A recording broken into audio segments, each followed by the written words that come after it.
She was told black models don't sell magazines. She was told black models can't be on Vogue covers. She was told black models don't get cosmetics contracts. Naomi Campbell heard all of this. Then she destroyed every single barrier. One runway at a time, one cover at a time, one record at a time. This is how one woman changed fashion forever. Before Naomi Campbell, fashion had unspoken rules. Black models could work, but never reach the very top, never front major brands, never truly succeed. April 1985, Covent Garden, London. Beth Bolt from Synchro Model Agency spots 15-year-old Naomi shopping with her mother. Ever thought about modeling? Naomi wanted to dance like her Jamaican mother. Never knew her father. Studied ballet at Italia Conti Academy. But Beth saw something special. The walk, the presence, the future. Weeks later, Naomi signed. Before turning 16, British Elle put her on their cover. The fashion world noticed. They had no idea what was coming. By 1987, Naomi had switched to elite model management. Started working for designers like Versace and Isaac Mizrahi. But she kept hitting walls. Invisible walls with visible effects.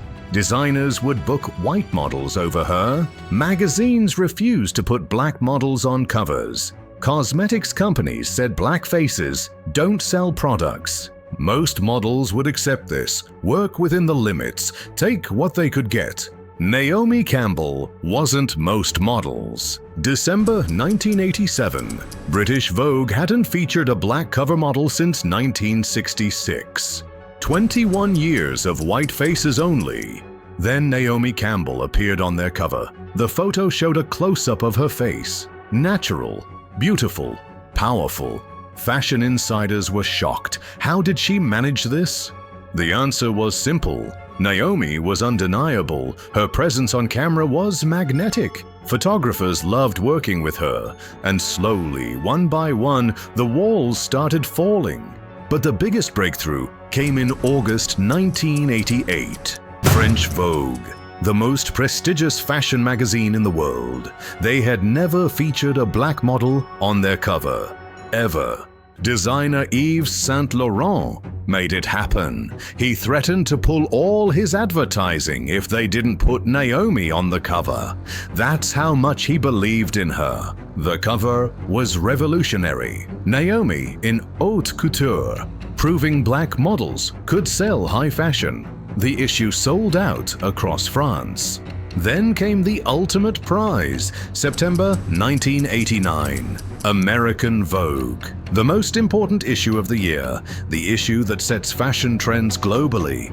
For the first time in history, a black model graced that September cover. Naomi Campbell had done the impossible. But she wasn't done destroying barriers, she was just getting started. By 1990, something extraordinary happened. Naomi Campbell wasn't just a successful black model, she was one of the most successful models. Period. She formed a trio with Christy Turlington and Linda Evangelista called The Trinity. They were the most in-demand models in the world, commanded the highest fees, booked the biggest campaigns. Then came the moment that defined an era. George Michael's Freedom 90 music video. Naomi, Christy, Linda, Cindy Crawford, and Tatjana Patitz. 5 supermodels lip-syncing to the hit song. The video exploded globally. These weren't just models anymore. They were superstars, and Naomi was right there at the center. But success brought new challenges. Dolce & Gabbana wanted to book the Trinity for a show, but they didn't want Naomi, the black model. That's when her friends showed their true colors. Christy and Linda told the designers, "If you don't use Naomi, you don't get us." Dolce & Gabbana backed down. Booked all 3 because even they couldn't afford to lose the Trinity. This was power, real power, the kind no black model had ever wielded before. By 1991, Naomi was everywhere. Versace campaigns, Chanel runways, Ralph Lauren ads. She walked with her friends, arm in arm, lip-syncing to Freedom on the Versace runway. Magazine editors who once rejected her now begged for her. Photographers lined up to work with her. Designers created clothes specifically for her. She appeared in Madonna's controversial Sex Book, starred in Michael Jackson's In the Closet video, dated Mike Tyson, Robert De Niro, and U2's Adam Clayton. Naomi Campbell wasn't just competing with white supermodels, she was outshining them. Here's what made Naomi different from every black model before her. She understood fashion was business, and she refused to accept less than her worth. In 1991, she broke the silence about pay discrimination. Models didn't talk about money, especially black models. But Naomi did. The truth was shocking. Same covers as white supermodels, same runways, same campaigns, but earning a fraction of their fees. No cosmetics contracts, excluded from the biggest deals. So she fought, negotiated harder, demanded equal pay. The industry had to adjust. The real breakthrough came in 1999. After 13 years at the top, Naomi finally signed her first major beauty contract with Cosmopolitan Cosmetics. White models got these deals immediately. She waited over a decade. But Naomi turned discrimination into determination, launched her own perfume line, created 25 fragrances that sold millions worldwide. Proven black faces do sell beauty products. She expanded everywhere. Television appearances, films, released an R&B album, published a novel. Every time someone said, "Black models can't," Naomi proved they could. By the 2000s, Naomi Campbell had achieved everything.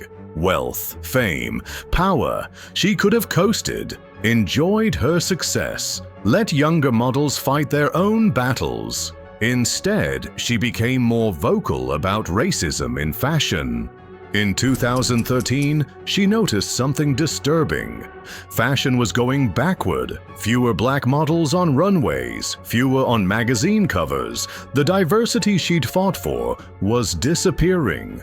So Naomi joined forces with models Iman and Bethan Hardison, created the Diversity Coalition.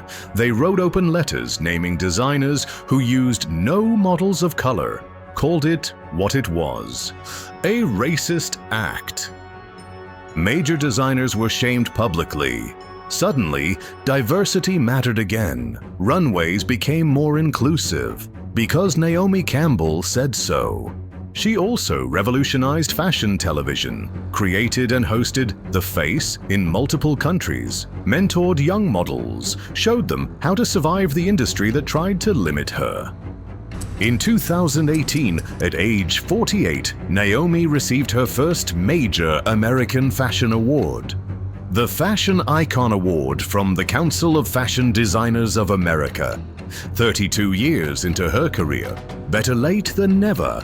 Number It showed how long the industry took to properly honor its black pioneers. But Naomi's biggest victory came in 2019. At age 49, she signed her first major beauty campaign with NARS Cosmetics. The same industry that once said black models don't sell makeup now couldn't imagine beauty without her. Yes, Naomi has flaws, assault convictions, phone-throwing incidents, public meltdowns. The media loves labeling her difficult and angry. But imagine being the only black face in white rooms, fighting daily for respect, earning less while working more, smiling through racism. She owned her mistakes, got help, apologized. Never let controversy stop her mission, opening doors for Tyra Banks, Jordan Dunn, Adut Akech, and countless others. At 55, Naomi still dominates runways, 2 children, YouTube show, fashion royalty status, Houses that rejected her now beg for her. Young black models follow her blueprint.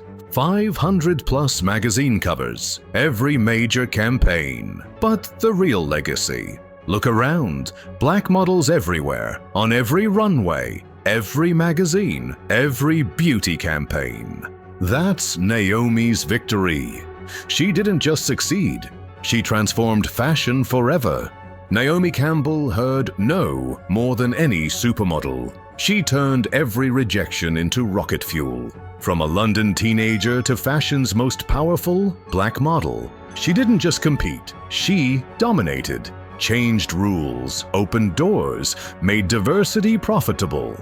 Today's black models walk runways she built. Every magazine cover, every beauty campaign, that's Naomi's legacy. What barriers are you breaking? Drop a comment below. Subscribe to Elite Heaven for more game-changing model stories. The catwalk was never the same.